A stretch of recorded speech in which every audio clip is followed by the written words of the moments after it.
Hello and welcome to Die Rollin. What? What? Die Rollin? That's it. We're here. We're doing it. We're living the Rolling dream. the dice. Rolling the dice. Although there are some dice to roll in this game, but not many. You're not going to really be We annoyed haven't about played that. a game there's no dice to roll in a long time, actually. Yeah. Yeah. Should I pack this away and just get another game out? I've got a good deck builder with no dice rolling in there. No, there's plenty of dice. Cool. So we're playing Vindication. Now I have played this game several times, and this to me is probably one of my favourite games Of all time. of all time. This is probably my top 3. So, high accolade then. High accolade. This has probably knocked Nemesis out of the top 3, if I'm honest. So Vindication is a game where you are playing as a vicious, villainous scumbag who is chucked off your boat, land on a magical island, and then you're basically trying to get vindication. You're basically trying to become honourable and rule the land and be the most glorious person you possibly can be. Do you do that by killing and maiming people? So, you can do it by fighting monsters, Yeah. you can do it by completing quests, Yeah. loads of different things. And yeah, that's pretty much it, really. Sounds like Champions of Midgard. It's nothing like Champions of Midgard. It sounds like it, though. Well, do you know what? After this, you can tell me if this was exactly like Champions of Midgard. Well, we'll find out. Well, we will. So we're going to get to the table and have a play.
So, how close was that to Champions of Midgard?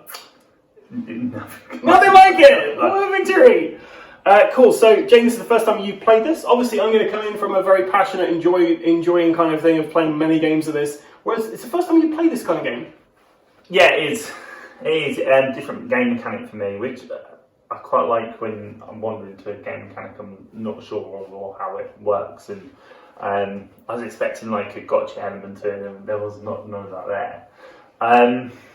So when you play games like this, where they have a lot of depth and strategy involved in it, I think it's one of those games where you need a few playthroughs.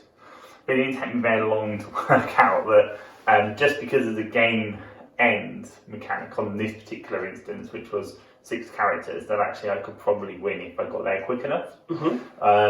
And which is what you did. Which is what I did. And it wasn't a massive win. It wasn't like huge.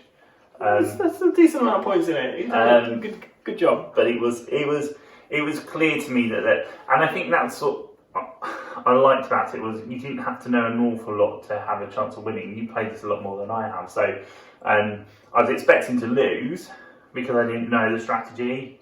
But actually, what was quite nice, it was quite easy to pick up. I think if you were playing with people that wanted to get some depth into it and play the strategy and perhaps like eke out then yeah. Yeah, but I would say something I've noticed from playing this game is people it's their first time to play it tend to beat people who play this more often than one time or something. Yeah. Because, like you say, you know what those end games are, you focus on it. Whereas people like me who played it several times really enjoy throwing themselves into the immersion of the game. I just focused on just wandering about, trying to do things, and just have no real plot, which is basically how I play every game. Like I did when we were playing Burning Suns, just wandering about, not really doing much. But yeah, so component-wise, what do you think? It's quite the artwork on the cars is quite nice. It's a clean game. There's a lot going on, but it's clean. There aren't a lot of things to work out. I'm very pro boards that point out where cards are supposed to go. It's a real bugbear of mine where you get like a game and they have a load of cards, but there's no physical place for them to go on the board. They end up on the side. Interestingly, the reverse of this has the same board, but they do not have the areas where you place your cards. I don't know why they've got that, but yeah, it's nice. You know where everything goes. It's very clean, and there's a method to it, I guess. Yeah, component-wise, it's nice. Again, I'm not sure whether there's like metal coins and stuff. I don't know if that comes in the base game or not. Yeah, this is all like the base game as it comes, really. There's some extra components in there which you use when you're playing expansion things. So you can tax people when they move past you and all these other things. But yeah, because this was your first go, I thought we'll just do the base game and stuff like that. One thing to note, which I don't know what you feel about them, but you have all these really nice game trays in here, which all your components fit back in there. It's very easy to tidy away. When you've got a big game like this, which has a little bit of setup, it's nice to have stuff which just pops away really nicely. And I think if I look at games like Green Forest that have done really well and think about how you put things away and pack them up, like that's always a positive. And I think when you look at some games, you think, oh, I just can't bother to get out of the box, I'm going to sort it through. It's not nothing to do with gameplay, but that almost immediately puts you off getting it off the shelf. But when it's really structured in terms of how you put it away and how you get it out, that's always a plus point. And I think if we look at games that we like genuinely really enjoy and we go back to, they tend to be the ones, I know this is really sad, but the ones that have got a really good storage structure within them, so that you can get those components out and pop them back. And it's a really sad way to look at a game, but it's as essential as how you pack it and pop it. It had a player aid, and that was just invaluable. And again, like medium heavyweight games, like not having a player aid, like that's just such a sin. Yeah, the thing with this game is you get this nice little player aid here. It tells you the basics in it, but there's quite a lot going on in this game. You really need to understand all the different components and the machinations. But I think once you play probably 2 or 3 rounds, you get a general gist for how to play. But having these is great. And also on here, it actually tells you which page of the rule book it goes into more detail about it, which is invaluable as well. So for me, here we go. Avoid play or buy. Definitely play.